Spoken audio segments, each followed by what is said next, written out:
En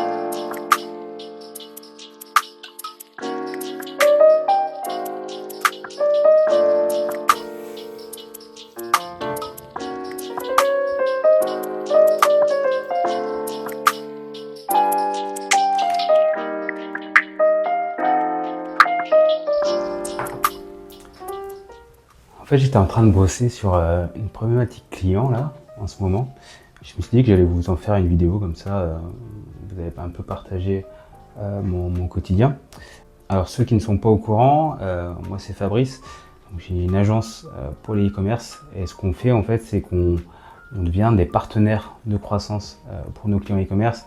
Donc en fait on va gérer les 4 piliers de la croissance pour leur e-commerce. Tout simplement on va s'occuper de l'offre, de l'acquisition, de la conversion et de la rétention. Alors là, la problématique que j'étais en train de traiter, c'était une problématique de rétention. Et c'est pour ça que j'ai voulu aborder ce sujet avec vous.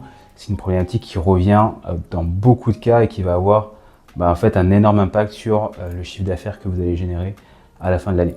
Cette problématique-là, c'est la problématique de LTV, donc de Lifetime Value. Et en fait, on a commencé à bosser avec un client et en fait, il ne connaissait pas du tout sa LTV. Donc c'est quelque chose qui est vraiment primordial à connaître. C'est un KPI majeur en e-commerce. Pourquoi? Parce que ça va vous permettre de piloter au mieux vos campagnes d'acquisition en ne se référant pas uniquement à votre RES break-even, à votre CAC break-even, mais vraiment à un ratio en fait entre cette LTV et ce CAC. Pourquoi? Tout simplement parce que je lui ai posé la question, c'était quoi son panier moyen en fait sur le premier achat? Et le panier moyen sur le premier achat était autour de 57 euros de mémoire, ouais 57 euros. Et du coup on se basait sur ce panier moyen pour piloter nos campagnes d'acquisition. Et je lui ai demandé tout simplement c'était quoi sa LTV.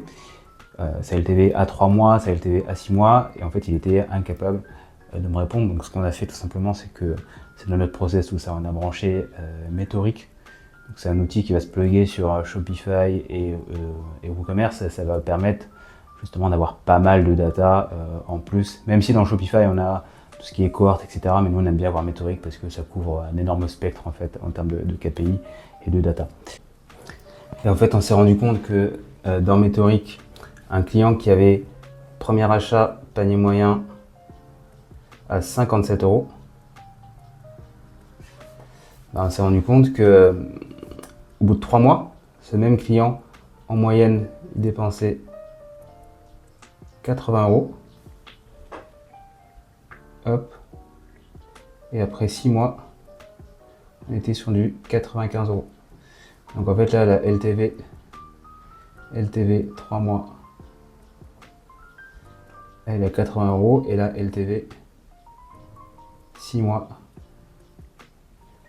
on est sur du 95 euros. Donc en fait, ça change complètement ce qu'on va faire en acquisition et nous, on va piloter à la fois l'acquisition et à la fois la bonne santé du e-commerce avec le ratio LTV sur CAC. Avant, on se basait uniquement sur le CAC par rapport au panier moyen et là, on va se baser sur les LTV. Donc en fait, on va regarder, ici c'est 95 et ici, avant, on se disait, ok, si disons que pour simplifier le calcul, on ne compte pas les marges. Avant, on pouvait se permettre de dépenser 57 euros pour acquérir un nouveau client. Maintenant, on peut se permettre de dépenser 95. Donc ça nous permet en fait d'être beaucoup plus agressif en acquisition. Là, j'ai pas tenu compte des marges, mais l'idée c'est de tenir compte des marges pour avoir son CAC qui va dépendre en fait de LTV. On essaye d'avoir un ratio LTV sur CAC qui va être tout le temps constant.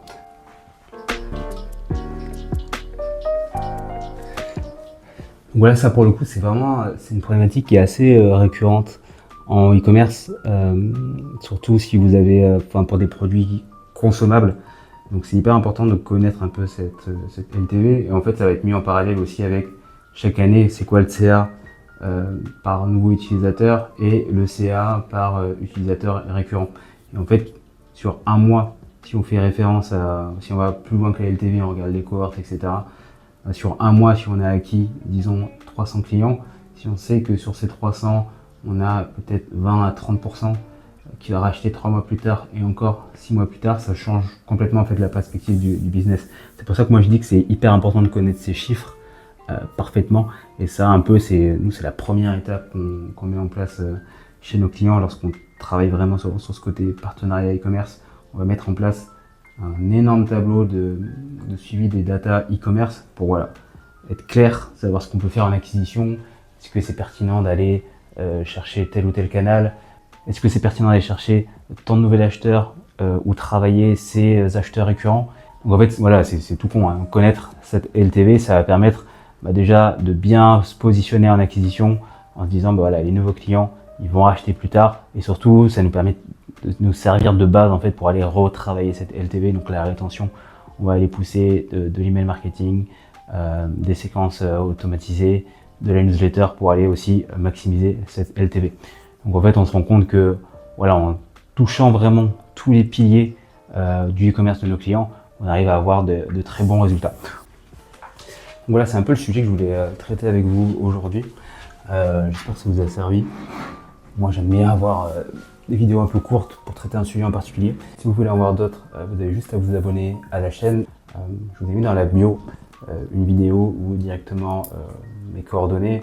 Si vous avez un e-commerce qui génère entre 20 à 30 000 euros par mois et que votre objectif à 1 an, à 3 ans, c'est de dépasser les 2 millions, vous pouvez m'écrire et on pourra voir ce qu'on pourrait faire éventuellement ensemble.